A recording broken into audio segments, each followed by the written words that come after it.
அஸ்ஸலாமு அலைக்கும்.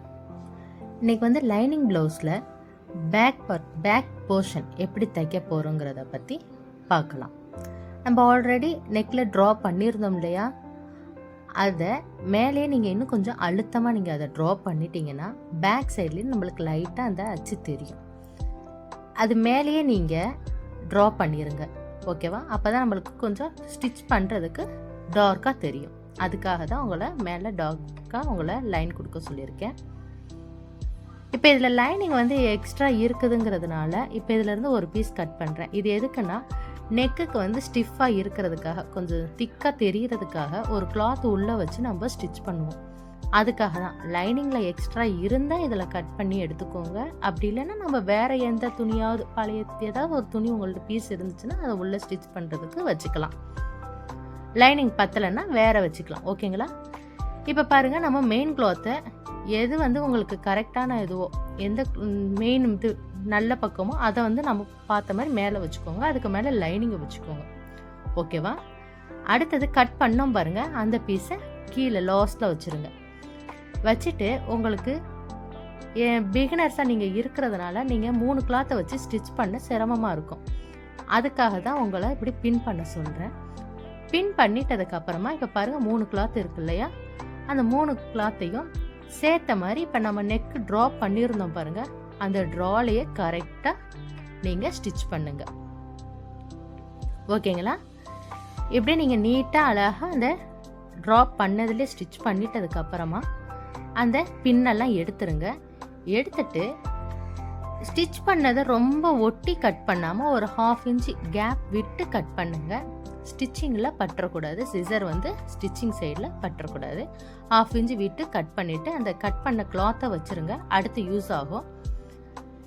இப்போ நம்ம அந்த வளைவு வருது இல்லையா, அந்த வளைவில் சின்ன சின்னதாக கட் பண்ணிக்கோங்க. அர்க்காத் சொல்லியிருந்தேன்ல, அந்த மாதிரி சின்னதாக கட் பண்ணி வச்சுக்கோங்க வளைவுங்களில் மட்டும். அப்போ தான் நம்மளுக்கு அந்த ஷேப் கிடைக்கும். அதுக்காக இப்போ அந்த லைனிங்கை நம்ம அப்படியே திருப்பிடுறோம், ஓகேங்களா? திருப்பிட்டதுக்கு அப்புறமா இப்போ நம்மளுக்கு மேலே கிளாத்து, மெயின் கிளாத் வந்துருச்சு, கீழே வந்து லைனிங் போயிடுச்சு பாருங்கள், கரெக்டாக இப்போ வந்துருச்சு இல்லையா? இதில் நம்ம நெக்கில் நல்லா அழுத்தம் ப்ரெஷ் பண்ணி இழுத்து விட்டுக்கோங்க, சுருக்கம் இல்லாமல் விட்டுட்டதுக்கப்புறம் இப்போ நீங்கள் கார்னரில் ஓரத்துலேயே ஸ்டிச் பண்ணுங்க. ரொம்ப உள்ளன்னு கொண்டு வந்துடாமல் ஓரமாக கார்னராகவே ஸ்டிச் பண்ணுங்கள். துணியை இழுக்காதீங்க, கிளாத்தை பிடிச்சி இழுத்து ஸ்டிச் பண்ணாமல் நீடில் இருந்து கிளாத்து மட்டும் டேர்ன் ஆகணுமே தவிர கிளாத்தை இழுக்காமல் ஸ்டிச் பண்ணுங்கள். அப்போ தான் உங்களுக்கு நெக்கு பார்க்க நீட்டாக பர்ஃபெக்டடாக இருக்கும், ஓகேங்களா?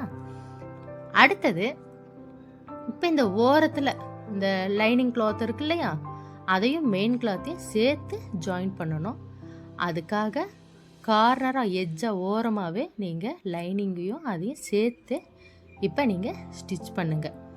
ஏன்னா நம்மளுக்கு லைனிங்கு தான் மெஷர் பண்ண மெயின் கிளாத், ஓகேவா? நம்மளுக்கு மெயின் தேவையானது லைனிங்கு தான். இந்த கிளாத் வந்து நம்ம எக்ஸ்ட்ரா தான் கட் பண்ணியிருப்போம். அதனால் நம்ம அந்த லைனிங்கில் கரெக்டாக கார்னரில் நீங்கள் ஸ்டிச் பண்ணி வைங்க, கரெக்டாக ஸ்டிச் பண்ணுங்கள். இப்போயுமே நீங்கள் துணியை இழுக்கக்கூடாது, இழுக்காமல் கரெக்டாக இருக்கான்னு நீங்கள் செக் பண்ணி ஸ்டிச் பண்ணுங்கள்.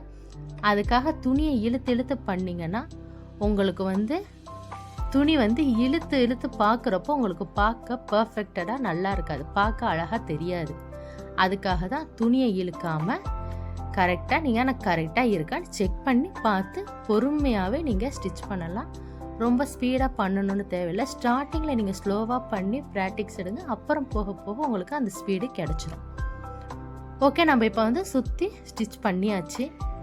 பண்ணிட்டதுக்கப்புறமா இப்போ எக்ஸ்ட்ரா இந்த கிளாத் இருக்கு இல்லையா, அதெல்லாம் கட் பண்ணி எடுத்துருங்க. இதுவும் நம்மளுக்கு வந்து இந்த லைனிங்கில் நீங்கள் கட் பண்ணிடக்கூடாது, வெறும் அந்த எக்ஸ்ட்ரா இருக்கு பாருங்கள் பீஸு, அதை தான் கட் பண்ணணும். லைனிங் சைடு வந்துடக்கூடாது, கட் பண்ணிடக்கூடாது, ஓகேங்களா? இப்போ நம்ம ஃபுல்லாக இப்போ கட் பண்ணி எடுத்துட்டோம். இப்போ அதுக்கு அடுத்தது கீழே ஃபோல்டு பண்ணி ஸ்டிச் பண்ணணும், ஓகேங்களா? இப்போ பாருங்கள், கீழே ஃபோல்டிங் பண்ணணும். அதுக்கு எவ்வளோ தூரம் பண்ணணும்னு சொல்லி நம்ம குட்டியாக வெட்டி வச்சுருப்போம், சின்னதாக அர்க்காத் பண்ணியிருப்போம் இல்லையா, அதில் இருந்து இப்போ நம்மளுக்கு அந்த அளவுக்கு நம்ம மடித்து தைச்சிடணும். கரெக்டாக ஈவலாக இப்படி மடித்து நீங்கள் தைச்சிருங்க. ஓகேங்களா? பாருங்கள், ஸ்லோவாக கொண்டு போங்க. இதுவும் நீங்கள் கிளாத்தில் வந்து மடித்து தைக்கிறது அந்த கார்னர், அந்த மடிப்பில் அந்த கார்னரில் ஓரத்துலேயே ஸ்டிச் பண்ணுங்கள். சென்டரில் கொண்டு வராதிங்க. அப்போ தான் நீட்டாக தெரியும் பார்க்குறதுக்கு. பேக்லேயே ஃபோல்ட் பண்ணி ஸ்டிச் பண்ணியாச்சு. இப்போ டாட் பிடிக்கிறது ஆல்ரெடி சொல்லியிருப்பேன் இல்லையா? நம்ம வந்து ஈக்குவலாக போட்டுட்டு ஆஃபாக நம்ம டேர்ன் பண்ணி கீழே இருந்து ஹைட்டு வந்து 4 இன்ச்சுக்கு ஹைட் எடுக்கணும். ஓகேங்களா? அதான் டாட் பிடிக்கிறது. இது வந்து சென்டரை பிடிச்சிட்டு இப்போ இதிலேருந்து நம்ம 4 இன்ச்சு ஹைட்டு எடுத்து நம்ம ஒரு கைட் சைடு சின்னதாக ஒரு ஹாஃபில் இருந்து ஏ லைன் மாதிரி கொண்டுட்டு போகணும். இதுதான் நம்ம டாட் பிடிக்கிறது. ஓகேங்களா? இப்போ இந்த மாதிரி டாட் பிடிச்சிட்டதுக்கப்புறம் பேக் சைடு போர்ஷன் வந்து நம்மளுக்கு கிடச்சிருச்சு. இதை நீங்கள் ட்ரை பண்ணி பாருங்கள், பேக் போர்ஷன் எப்படி தைக்கிறதுன்ட்டு. ஓகே, அடுத்த கிளாஸில் பார்க்கலாம். இந்த வீடியோ பிடிச்சிருந்தா லைக் பண்ணுங்கள், ஷேர் பண்ணுங்கள், கமெண்ட் பண்ணுங்கள், பெல் ஐக்கானை கிளிக் பண்ணுங்கள். ஓகேங்க, இன்னொரு வீடியோவில் சந்திக்கலாம்.